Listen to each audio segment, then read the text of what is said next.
Hauzik ayuki pung mapal takibaga loinana 91.2 megahertz sa sandok-sariba Diamond Radio gi ahan batawrong pareng lanthok-sari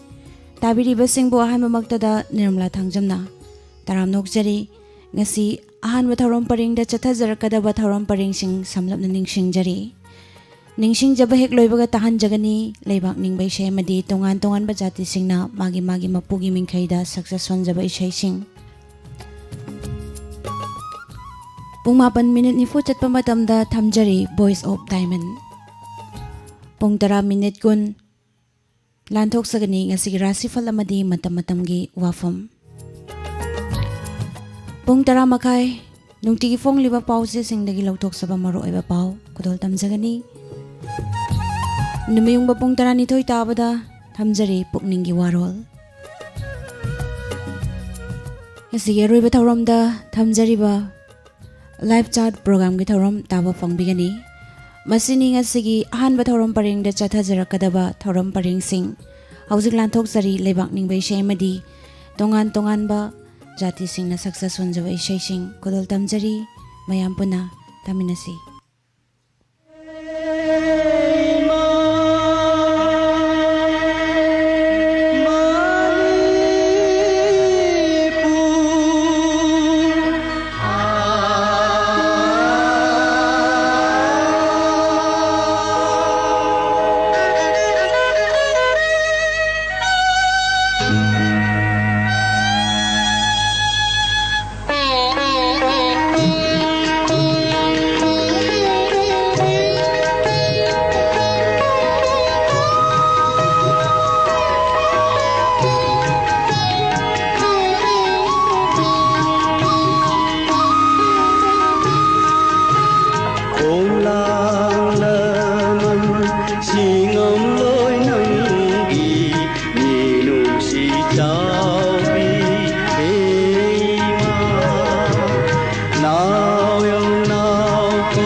ngomda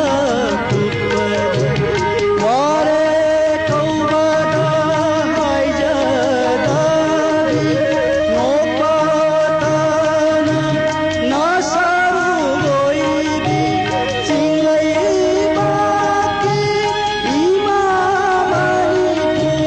nadong salu nadong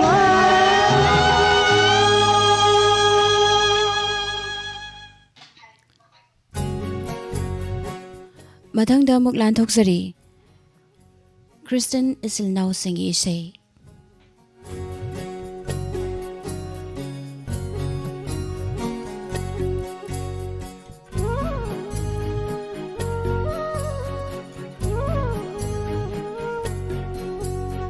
hai ngamdaba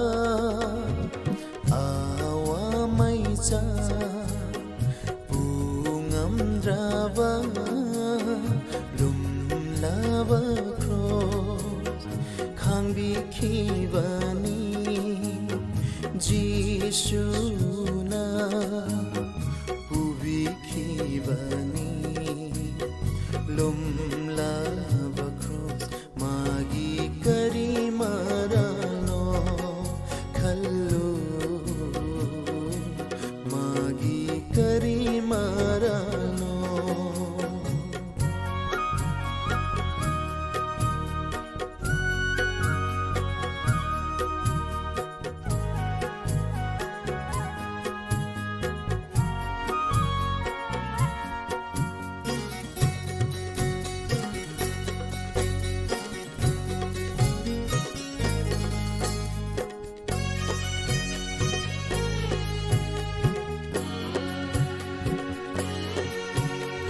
taibang namabu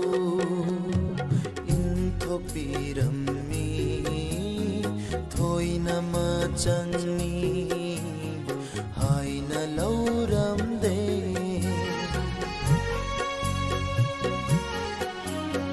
nioi bagi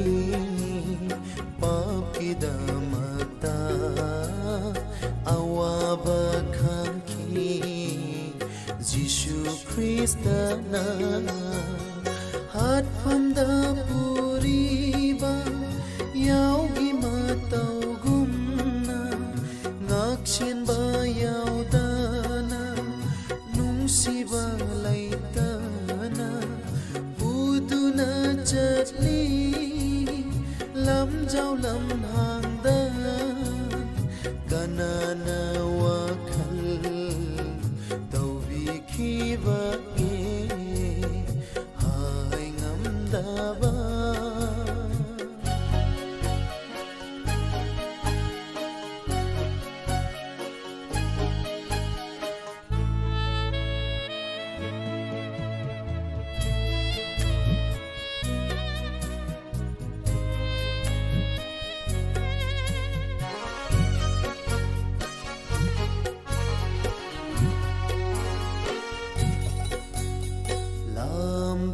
phangde aigi wakhalna uba ngamde imisina aigi khangba ngamde ningsing lubada uba ngamde sina aigi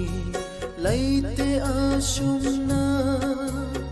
papi aigi dama jaina kaya khambi khiba laite asumna aigumbagi dama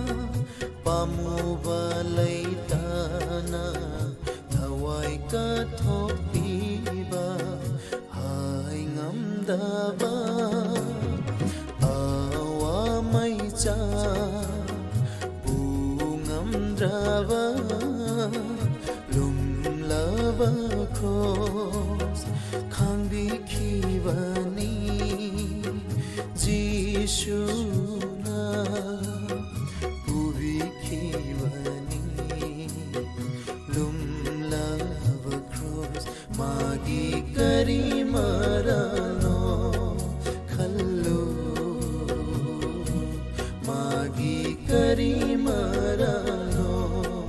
खल्लु मागी करी Marano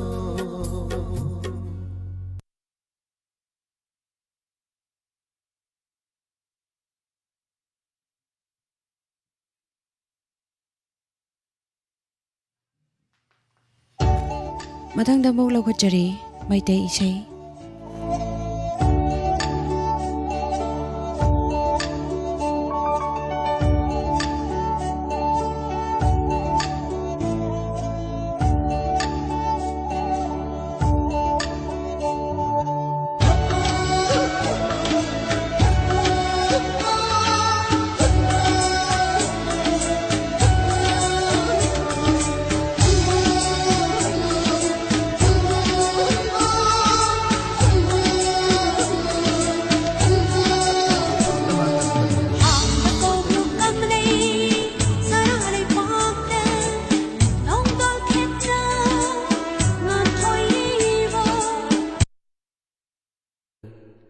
Qayamat haibadu praloy ginumit ni haraw tayam bamamon minok kinatti awabagi jaina khol teng thanawoi khonjel tanapumnin ningada banumit ni mapa naidraba thawjal gi mabungo Allah rabbul alamin gi asawagi aroi bangam khayut kada banumit taduda kanagi karamba aron banatraga phong ba shakti na Allah gi asaw bulak sin mangam gani khudum chan basungam loi he thamoi panglagano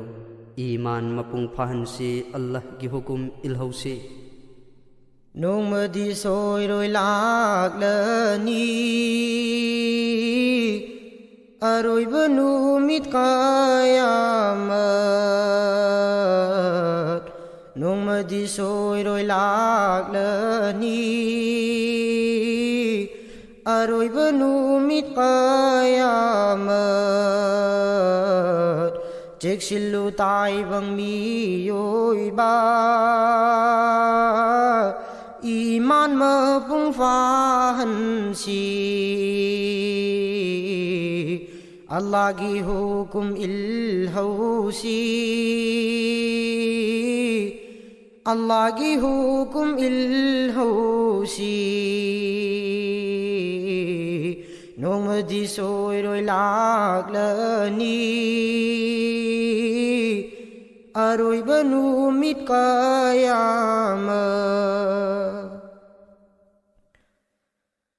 loi biching sang paring na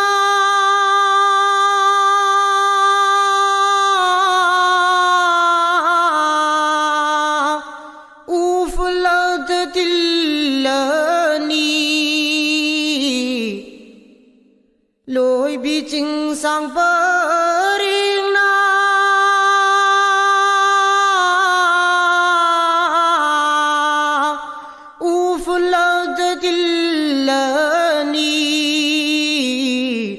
Asang aman ki biksu Tak na tum na mang lani Madubu kawi kayama Madubu kawi kayama Nong madi soi roi lak lani Aroi banu mit kayamat Insan mi oi ba ai koi su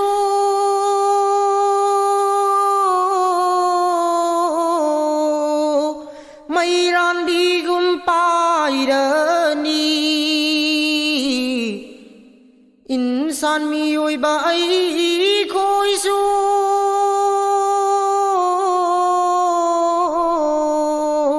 Mairan bigum pairani Kenamat hing leroi Maut ki mahau tang lani Madubu kawi kayamat Madubu kawi kayamat Nong madi soi roi lak lani aroiba numit Qiyamah Phura turel aida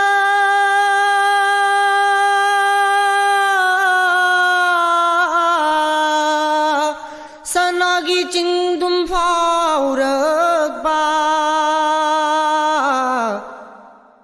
Phura turel aida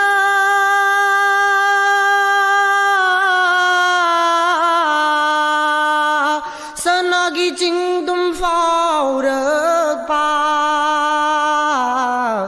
Tajul Kaaba phuk tu na Mumin sing de yen thok pa Nak silak le ma tam do Nak silak le ma tam do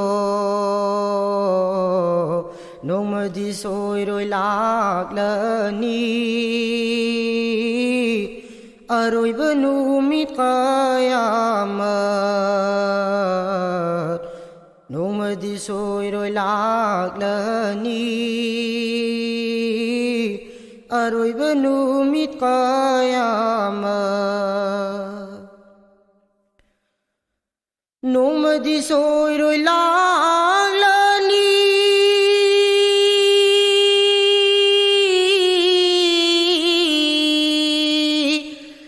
Rồi bơ nu mít Qiyamah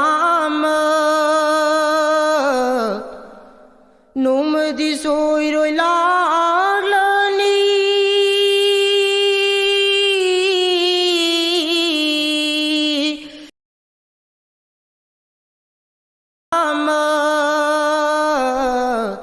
Chik silu tai bang mi yoi ba Iman mơ pung pha han si Allah ki hukum ilhau si Allah ki hukum ilhau si Nông mơ đi xôi rồi lạc lơ ni Rồi bơ nu mít Qiyamah Nông mơ đi xôi rồi lạc lơ ni Rồi bơ nu mít Qiyamah Rồi bơ nu mít Qiyamah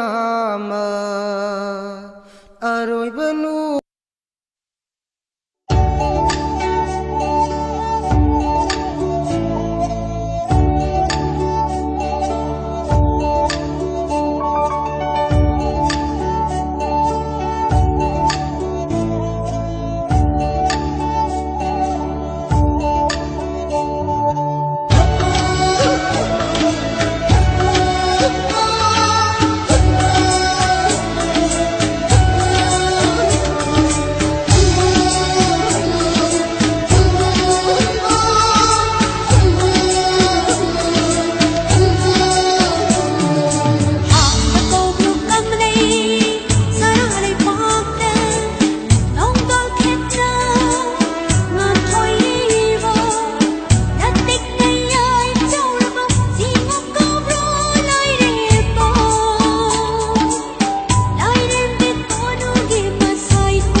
भजबां श्री Vrindavani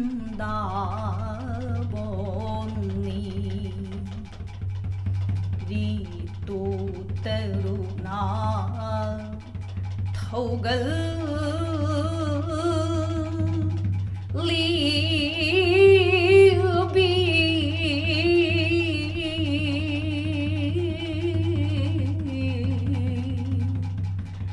lấy sắc xuống sát về kunja boni bhajbang sti brindavani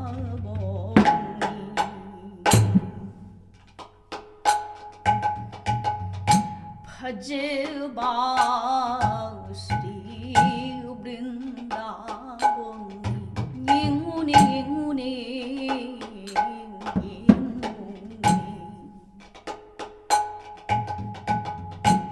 भजबा श्री वृंदावनी ऋतु तरुणा थौगल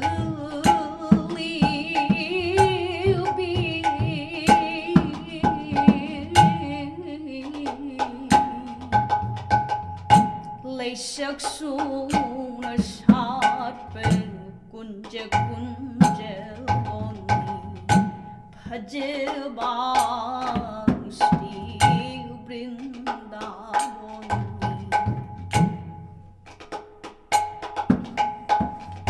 Vrindavan sim jido Vrindavan bol kavido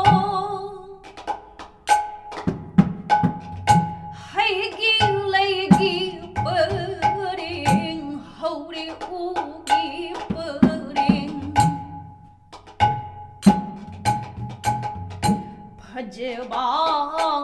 Usha दे तुमने कोकिल ने खोंगली कुहाई ने कोंथांग नांगे भजबा श्री Vrindavani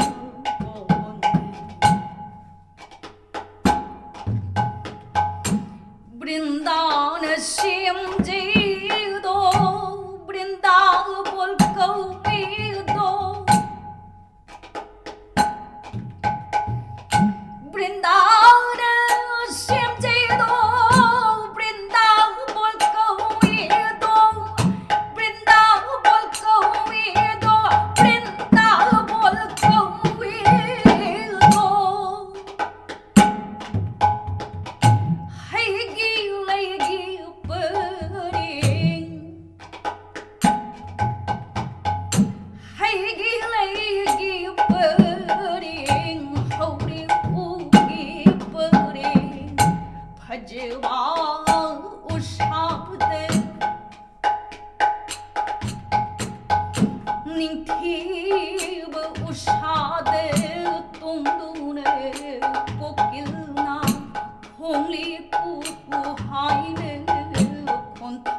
Vrindavan gini kunja bonde hauriba hipal kumna makne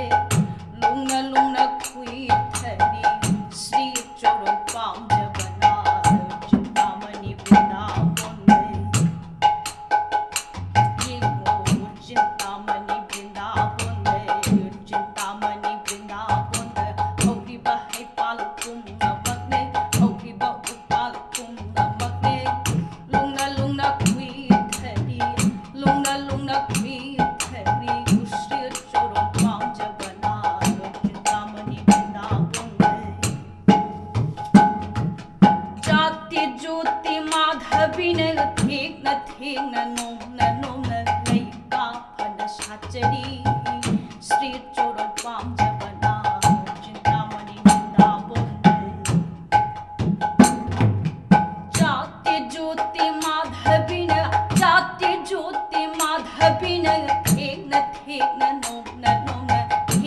thengna nongna nongna thengna thengna thengna nongna nongna lei ka phana sanjari lei gi lei ka phana sanjari Sri Choro Pam Javana Chintamani Vinda Bonde Koi munangang ni lei ka da tongi hadang le lei hichu cheri Koi munangang ni lei ka da tongi Koi munangang ni lei ka da tongi Koi munangang ni lei ka da tongi hadang le lei hichu cheri hadang le lei hichu cheri Koi munangang ni lei ka da tongi Lei hi pamba koi mu sing ngang ne ngang ne lei hichu di hadang le lei hichu cheri Koi munangang ni lei ka da tongi Lei hi pamba koi mu sing ne lei hi pamba koi mu lei gi lei hi pamba koi mu sing ngang ne lei hichu di ngang ne lei hichu di ngang ne lei hichu di hadang le lei hichu cheri Koi munangang ni lei ka da tongi Nim te ne malika Pugai na shali bi she palika Nim te ne malika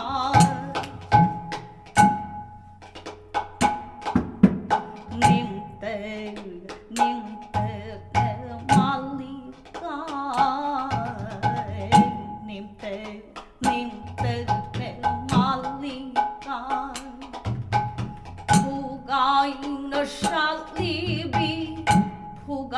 na shali bi she palika Nim te ne malika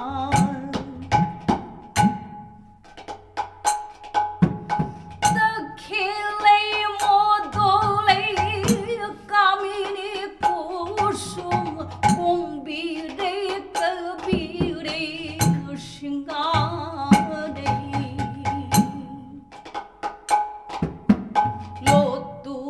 na Shali Bijini Champra Nimte Malika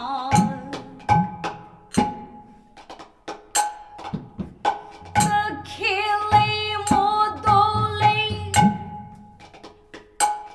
Sri Vrindavan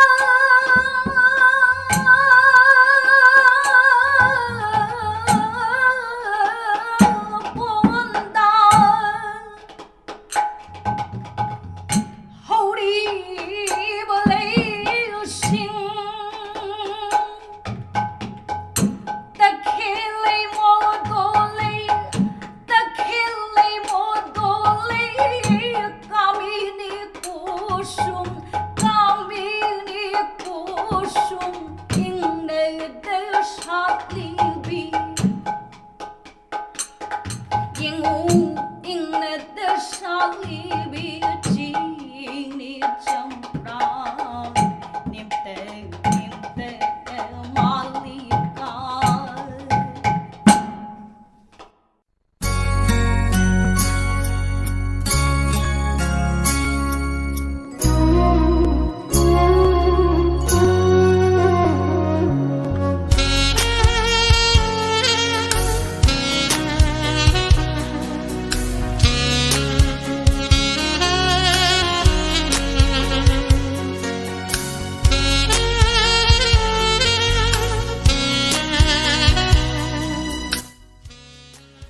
Hojik tabi kre not isay